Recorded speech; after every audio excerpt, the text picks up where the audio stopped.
Hello दोस्तों, कैसे हो आप सभी। उम्मीद करता हूं बेहतर होंगे। आज अपने मेनली किस चीज़ पे डिस्कस करने आए कि यार अपने नए नए दोस्त आते हैं अपने कुछ ऐसे जो स्टार्टिंग में तैयारी शुरू कर रहे हैं, तो उनको किस तरीके से टाइम मैनेजमेंट, किस तरीके से चीज़ों को हमें आगे लेके जाना होता है। अब कई बार क्या हमारे नए दोस्त गलती कर बैठते हैं, एक कौन सी, एडवांस लेवल के क्वेश्चन उठा लेते हैं। पहले थोड़े से बेसिक्स किए अपने कंप्लीट और एडवांस लेवल के क्वेश्चन उठा के वो सॉल्व करने लग जाते हैं। वहाँ जाके उनका वो सॉल्यूशन बैठता नहीं है। सॉल्यूशन नहीं बैठता है तो वो डिमोरलाइज हो जाते हैं। फिर उनको लगता है कि यार हमारी तो तैयारी अच्छे से नहीं हो पा रही है, फिर मैथमेटिक्स हमें नहीं आ रही है। तो फिर वो शुरू करते हैं कि यार नहीं, मैं कुछ और करता हूँ, फिर सब्जेक्ट चेंज करेंगे, एग्जाम का पैटर्न चेंज करेंगे, तैयारी चेंज करेंगे। तो ये सारे खेल नहीं करने हैं। मैथ खेल है समझने का, रटने का नहीं। ठीक है, रटंत विद्या होती तो फिर अलग चीज़ थी, लेकिन ये रटने का खेल ही नहीं है। रटने बैठोगे ना तो मैथ कभी जीवन में कंप्लीट नहीं होगी आपकी। इसको एक बार अगर आपने समझ लिया ना तो बार बार करने की ज़रूरत ही नहीं होती। बस एक बार अच्छे से इसको डीपली जाके समझ लो आप। एक प्रोसीजर होता है, प्रॉपर पैटर्न होता है। कंपटीशन का भी प्रॉपर पैटर्न होता है। आप उस प्रॉपर पैटर्न और चैनल से गुजरोगे, सिलेक्शन तक पहुंचोगे। इधर उधर भटकत चलोगे तो फिर सिलेक्शन होना एक टेढ़ी खीर बन जाती है।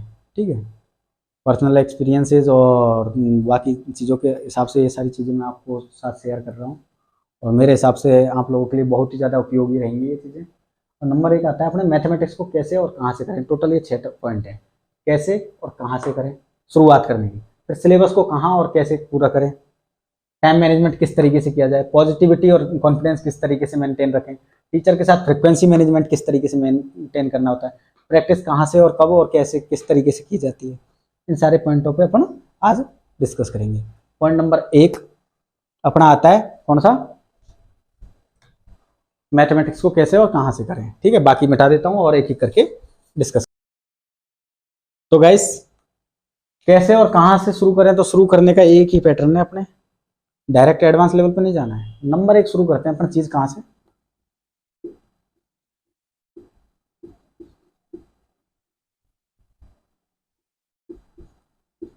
कॉन्सेप्ट से। कोई भी टॉपिक उठाया, इन एग्जांपल अपन ले लेते हैं मेंसुरेशन 2D और 3D। 3D ले लिया, कॉन्सेप्ट उठा लिया आपने कि भाई इसके बारे में, घन के बारे में जो भी चीजें थी वो सारी आपने क्लियर कर ली। ये फॉर्मूले आए हैं, उसका परिमाप किस तरीके से निकलता है, किस, सबसे पहले तो कोई फॉर्मूला आप पढ़ रहे हो ना, उसकी उत्पत्ति कैसे हुई है ये ध्यान रखो कि ये बना कैसे है, किस तरीके से बना है। ठीक है, वो अगर आपको पता है तो आप क्वेश्चन को बाद में उस फॉर्मूले को कभी भूलोगे नहीं। यही फायदा है। एग्जामिनर कभी आपसे पूछता नहीं है कि ये फॉर्मूला कहाँ से बना है, फिर भी हम ध्यान रखते हैं। क्यों? अपने आप को मेंटेन, और फॉर्मूला अगर आपके दिमाग में रहेगा तो कॉन्फिडेंस रहेगा, कंसंट्रेशन रहेगा, तो आप कभी भूलोगे नहीं। आपकी टाइम मैनेजमेंट, स्पीड, सारी चीजें इंक्रीज होंगी, और उसके बेस पे आप क्वेश्चन को अलग एंगल से भी घुमा के खुद के लेवल पे भी कर सकते हो। तो नंबर 1 करेंगे आप सबसे पहले कंसेप्ट। नंबर 2 आती है आपकी टाइप्स प्रैक्टिस।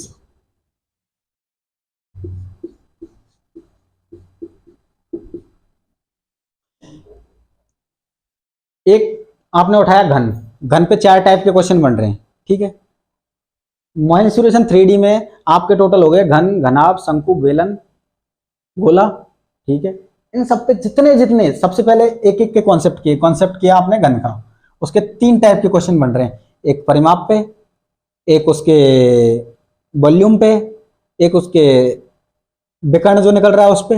आप तीनों के टाइप के क्वेश्चन कम से कम 2-2, 3-3 क्वेश्चन कर लोगे। ठीक है, फिर नेक्स्ट पे जाओगे आप, घनाभ पे जाओगे। इस तरीके से सारे आप एक एक टाइप के प्रैक्टिस करते हुए जाओगे। अब इससे आगे मत बढ़ना शुरुआत में कि आप एडवांस लेवल के टाइप में भी बहुत नहीं, इजी लेवल के टाइप में आप बहुत इजी लेवल के क्वेश्चन सॉल्व करो, जिससे आपका कॉन्फिडेंस बना रहे, उस चीज में इंटरेस्ट बना रहे। इंटरेस्ट बना रहेगा, अपने आप आगे बढ़ जाओगे यार। एक दिन में प्रधानमंत्री बनने की कोशिश मत करो, धीरे धीरे नरेंद्र मोदी जी की तरह बनो। पहले गुजरात पे कब्जा करना है, फिर देश पे होगा है। अब तीसरी चीज आती है मिक्स प्रैक्टिस।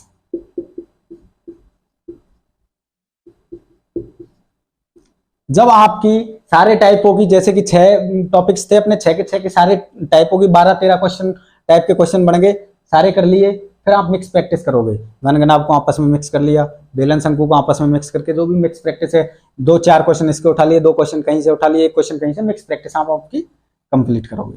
वो मॉडरेट लेवल के क्वेश्चन कैसे होने चाहिए, इसमें होने चाहिए जी, इसमें होने चाहिए आपके मॉडरेट, ठीक है। और नंबर 4 पे आती है आपकी कौन सी, एडवांस प्रैक्टिस।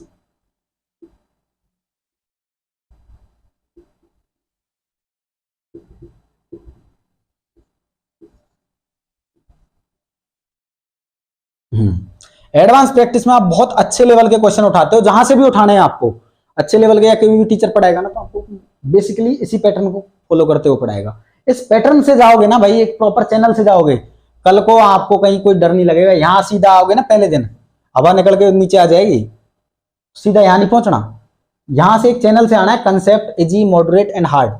तब इसके बाद में यहां आओगे तो आप लगेगा यार कर सकता हूं मैं, फिर यहां आओगे यार ये भी मैं कर सकता हूं, यहाँ पे पता ही नहीं चलेगा कि यार ये हार्ड था, आपको ये भी इजी लगेगा, ठीक है। तो एक प्रॉपर चैनल है। अब नंबर 5, इन सब का बाप और रामबाण, जो आपकी एग्जाम में सिलेक्शन के लिए सबसे ज्यादा मैटर करता है, वो है मॉक टेस्ट। इसके भी प्रॉपर चैनल होता है कि हमें किस तरीके से देना है।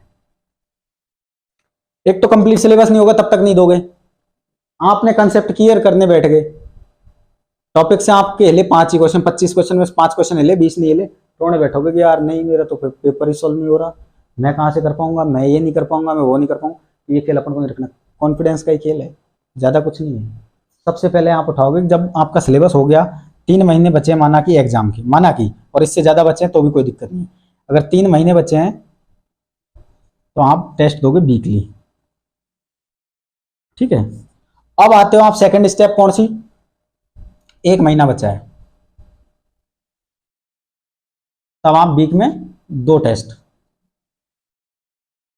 अब बचे 7 से 10 डेज, क्या करोगे, एक वीक में, लास्ट के वीक में दे दो 20-25 टेस्ट, हैं? नहीं, सबसे ज्यादा गलती हम लोग करते हैं ना, यहां करते हैं और यहीं जाके हम अपनी मात खा जाते हैं। हम शुरू करते हैं टेस्ट इस लेवल पे जाके, 10 से 15 दिन बचे, आप टेस्ट देना शुरू करते हैं, डेली टेस्ट टेस्ट टेस्ट।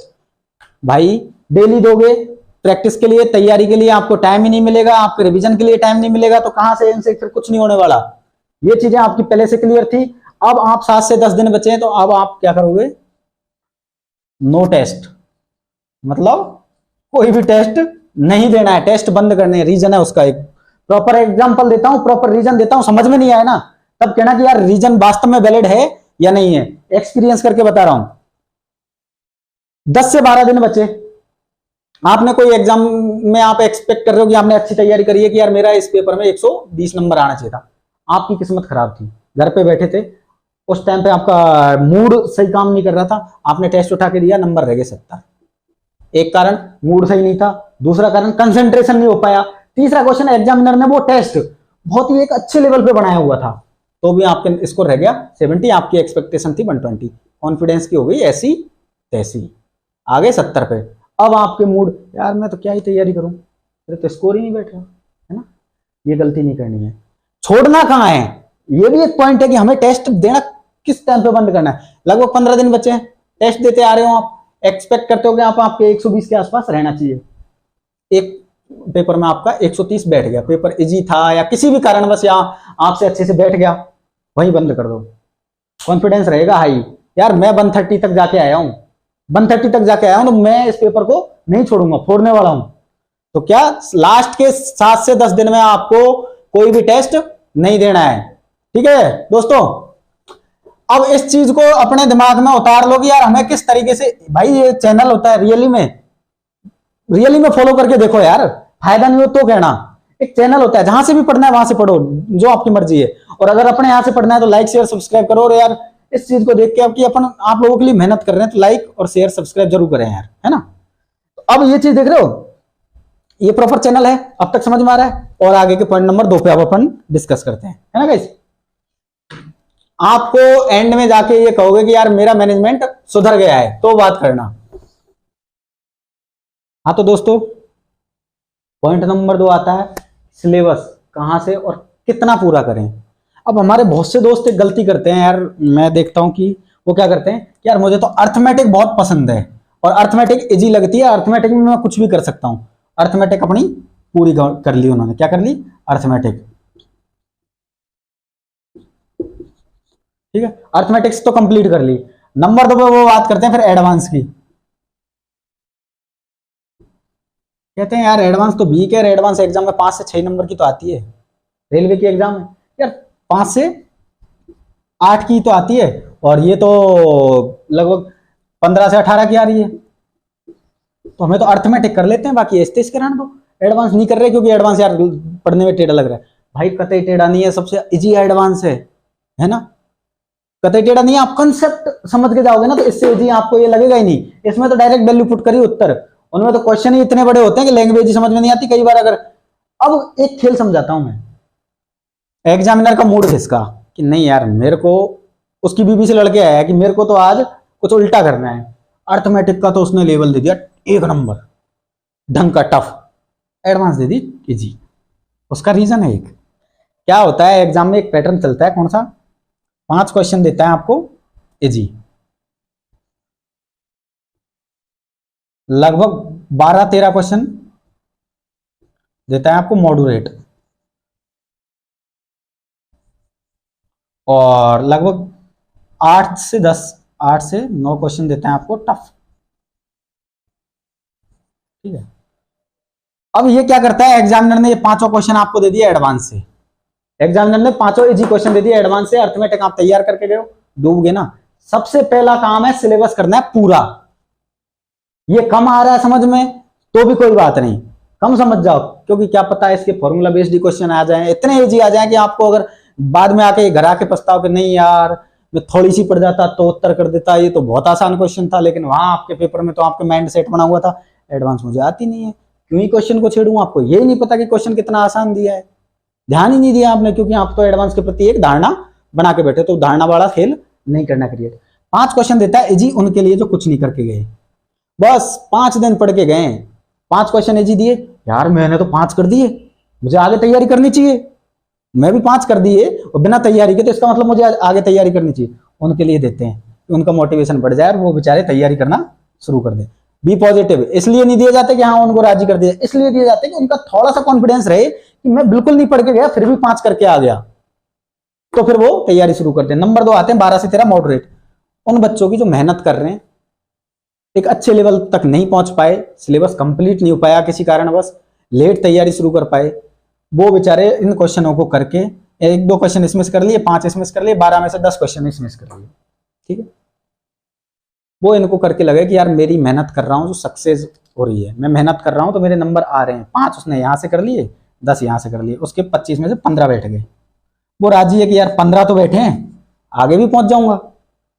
अब खेल आता है तीसरा, जो बंदा अपने चारों स्टेप फॉलो करके 5वीं मॉक वाली स्टेप फॉलो करके गया ना, तो 8 से 9 में से लगभग 6 से 7 क्वेश्चन करके निकलेगा, टोटल वो 25 में से 22 क्वेश्चन के अराउंड निकाल लेगा। खेल यही तो होता है, इसीलिए वो स्टेप में है, क्योंकि पेपर का भी प्रॉपर आपने यार देखा होगा, चैनल भी होता है यही, पेपर हमेशा इस पैटर्न में मिलेगा। कभी 25 के 25 क्वेश्चन टफ मिले किसी भी एग्जाम में, नहीं मिलेंगे। 25 के 25 मॉडरेट मिल सकते हैं, 25 के 25 टफ नहीं मिलेंगे, 25 के 25 इजी नहीं मिलेंगे, ये मिल सकते हैं क्योंकि ये बीच का है, बीच वाले तो हो सकते हैं। ठीक है, सिलेबस कंप्लीट करना है, क्या पता एग्जामिनर कहां से इजी दे दे, क्या पता अर्थमेटिक से इजी दे दे, क्या पता यहां से इजी दे दे, और जो इजी है आप पढ़ के नहीं गए तो वो आपका छूट जाएगा सीधा सीधा। सबसे पहला है सिलेबस कंप्लीट करना है, चाहे आप जल्दीबाजी में करो चाहे स्लो करो, लेकिन सिलेबस कंप्लीट करना है। अब अपना नेक्स्ट पॉइंट आता है 3rd नंबर, उस पर डिस्कस करते हैं। ठीक है जी, हाँ तो दोस्तों अपने नेक्स्ट 2 चीज आई, टाइम मैनेजमेंट हमें किस तरीके से करना है, स्पीड कहां से आएगी। बहुत से लोगों के, हमारे यही मेरे भाइयों का यही क्वेश्चन होता है कि यार साहब बहुत प्रैक्टिस कर रहा हूं, बहुत मेहनत कर रहा हूं, स्पीड नहीं आ रही है।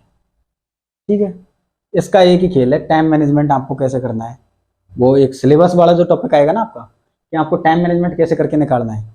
अब सिलेबस आपका हो गया कंप्लीट, क्या खेल करोगे आप। मैथमेटिक्स में टोटल आपके जैसे कि सिलेबस में आ रहे हैं 20 टॉपिक, कितने आ रहे हैं 20 टॉपिक डेली का। पहले 5 टॉपिक उठाए सपोज फर्स्ट डे, ठीक है, 5 टॉपिक से 10-10 क्वेश्चन किए आपने, ठीक है, पर टॉपिक। तो टोटल कितने हो गए? 50 क्वेश्चन पर डे, ठीक है। 50 क्वेश्चन की प्रैक्टिस की, एक दिन में 5 टॉपिक होगी। अगले 5 दिन में कर दिए आपने बाकी के इस तरीके से, सॉरी 5 टॉपिक उठाने हैं पर सब्जेक्ट, 5 टॉपिक उठाए अगले एक दिन में, फर्स्ट डे पहले दिन उठाए 5 टॉपिक, 10 क्वेश्चन पर टॉपिक से 50 क्वेश्चन टोटल कर लिए। दूसरे दिन भी वही 5 टॉपिक उठाए, अगले 5। अभी पहले 5 तो आपने कर लिए, जैसे कि पहले 5 आपने कोई नंबर सिस्टम, एवरेज, परसेंटेज, लाभ हानि और अनुपात समानुपात 5 कर लिए। अब इन 5 को छोड़ के जैसे कि घातांकरणी और ब्याज, इस तरीके से आप अगले 5 क्वेश्चन, स्पीड, डिस्टेंस, इस तरीके अगले 5 टॉपिक करोगे।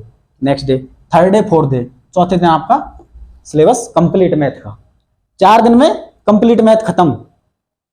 फिर अब 10-10 क्वेश्चन किए थे एक टॉपिक पे, आपकी बुक में तो थे 50 क्वेश्चन। 5वें राउंड में 50वें क्वेश्चन पहुंच जाओगे? नहीं पहुंच जाओगे, क्योंकि पहले दिन कर दिए 10। अब दोबारा से 4 दिन में आपका कंप्लीट, दोबारा से घूम के फर्स्ट पे आ गए। अब जो पहले 10 कर लिए थे उनसे अगले 10 करेंगे। एक पैटर्न फॉलो करते जाओ, ये हो गया आपका टाइम मैनेजमेंट। स्पीड, जब ये सारी चीज करोगे ना आप, स्पीड का तो भैया कोई मंत्र नहीं है, एकमात्र मंत्र है स्पीड का, वो है आपकी प्रैक्टिस, आपका कॉन्फिडेंस। क्वेश्चन को देखते ही आपके दिमाग में आएगा हाँ ये क्लिक करना है, टिका के निकल जाओगे। वो आपकी स्पीड अपने आप प्रैक्टिस से आएगी, मॉक टेस्ट से आएगी। मॉक टेस्ट कब, कितने, कैसे देने वो आपको पहले बता चुका हूं मैं, ठीक है।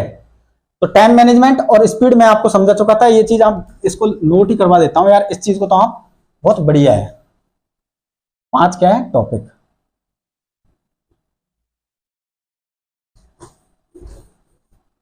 Number 1, first day 5 topic, 10 question पर टॉपिक, टोटल 50 क्वेश्चन पर day. Number 2, second day same, next 5 topic, next 5, फिर वही सेम, फिर वही सेम, इस तरीके से थर्ड और फोर्थ फॉलो करते जाओगे आप, ठीक है। नेक्स्ट नेक्स्ट नेक्स्ट नेक्स्ट करते जाओगे। अब आपके समझ में आ गया, 4 दिन में सिलेबस कंप्लीट।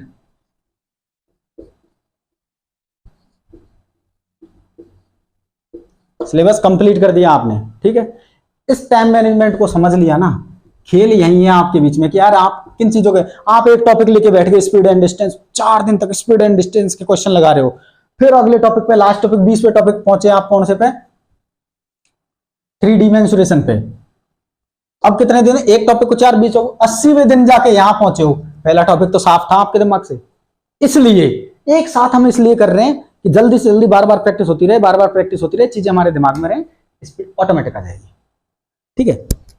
चौथा पॉइंट तो अपना कॉन्फिडेंस एंड पॉजिटिविटी का था, उसको लिखने की, नोट करने की कोई जरूरत नहीं है, वो आपके पास पता ही है। कॉन्फिडेंस एग्जाम में आपको एक छोटी सी चीज बताऊं, मैंने शायद आपको पहले भी बता दिया, युद्ध होता है ABC, A और B में युद्ध हो रहा है, B की सेना और A की सेना लड़ रही है, A जीतने वाला है, B की हेल्प के लिए C आ जाता है 5000 सैनिक लेके, A भाग जाता है, A भाग जाता है मैदान छोड़ के, हार गया ना, हारता नहीं, क्या पता उसके जो 5000 सैनिक आए हैं वो प्रॉपर ट्रेंड ना हो, इसलिए ए अगर नहीं भागता तो शायद जीत जाता, लेकिन अब हार गया। तो कॉन्फिडेंस लूज नहीं करना, क्वेश्चन देखा, ये नहीं कि यार मैं करूंगा नहीं कर पाऊंगा, मैथ के सामने झुकना नहीं है, मैथ हमारे सामने झुकेगी। वही वाला सुना ना पुष्पराज, झुकेगा नहीं साला, तो मैथ के सामने अपन झुकेगा नहीं, ठीक है, टिके रहना है, ठीक है। अब अगला टॉपिक आता है कॉन्फिडेंस, और दूसरा आपका, ठीक है। हाँ तो दोस्तों लास्ट चीज अपनी बची है सबसे इंपॉर्टेंट, और लाइक शेयर सब्सक्राइब नहीं किया हो तो कर लें यार। फ्रिक्वेंसी, टीचर के साथ में कभी भी आप किसी भी टीचर से पढ़ते हो ना, रोज टीचर मत बदलो यार, रोज बुक मत बदलो, कम से कम एक बुक को जब तक 3-4 बार नहीं कर लो आप, तब तक उस बुक को बदलने का सेंस नहीं बनता। जब आपको ये लगने लग जाए क्वेश्चन रटने लग गए तो बुक चेंज कर दो। टीचर को भी मत बदलो रोज। टीचर अगर आप रोज चेंज करोगे ना, अलग अलग टीचर के साथ अलग अलग फ्रिक्वेंसी होती है, फ्रिक्वेंसी मैच करने में कम से कम 2 से 3 क्लास लगती है। 2-3 क्लास में जाके उसके साथ आपका एक मैनेजमेंट बैठ पाता है, तो आप 2-3 लगातार लो, ठीक है, हो जाएगा। बाकी जो आपको मैंने लास्ट में सिलेबस का कैसे पूरा करना है वो अभी पिछले बारे में बता दिया था कि आपको 1, 2, 3, 4 दिन में प्रैक्टिस पूरी सिलेबस की हो गई। इस तरीके से काम करना है, ठीक है मेरे दोस्तों। आप मेहनत करते रहें, आगे बढ़ें, यही उम्मीद करता हूँ। मैंने आज मेरे जो पर्सनल एक्सपीरियंसेस और जो भी सारी चीजें थी उनके जरिए आपको बेस्ट से बेस्ट एक प्रॉपर स्ट्रेटजी बना के दी है कि किस तरीके से आपको करना है। और ये चीज आप सिर्फ मैथमेटिक्स ही नहीं, किसी भी टॉपिक, किसी भी सब्जेक्ट में अप्लाई कर सकते हो। और आप मेहनत करो, आगे बढ़ो, बस यही उम्मीद करता हूँ। अपनी दुआ है, और लाइक शेयर सब्सक्राइब करना है, आपकी मर्जी है, बाकी आपकी मर्जी है, कोई दिक्कत नहीं है। जहां भी जिस भी टीचर से पढ़ो, लेकिन अच्छे से पढ़ो। इस जो प्रोसीजर बताया इसको जरूर यार फॉलो करना, चाहे किसी से पढ़ो, डजेंट मैटर, बट प्रोसीजर यही रखना। और किसी से डिस्कस कर लेना ये प्रोसीजर, अगर कहीं भी आपको लगे ना कि यार डाउटफुल। देखो जो चीज अच्छी होती है ना, डिस्कस करने की जरूरत नहीं होती, कॉन्फिडेंस खुद के अंदर आ जाता है। यार एक नंबर चीज बताइए। फनी वीडियोस देखते हैं, एक ही चीज सबको क्यों पसंद आ जाती है? उसके अंदर एक चीज के अंदर एक सबको एक चीज लगती है, यार उसने कुछ नया दिया ना, सबको पसंद आएगा। ये चीज है, आपको अपने आप समझ में आ जाए। थैंक यू, राम राम, नमस्कार, गुड नाइट। आज की क्लास यहीं खत्म है और अपना सिलेबस चल रहा है मेंसुरेशन 2D, उस पर काम कर रहे हैं। हमारे साथ अगर आपको जुड़ना है तो अपने प्लेलिस्ट में मेंसुरेशन 3D की वीडियोस पड़ी हैं, मेंसुरेशन 2D चल रहा है। ठीक है दोस्तों, चलो बाय।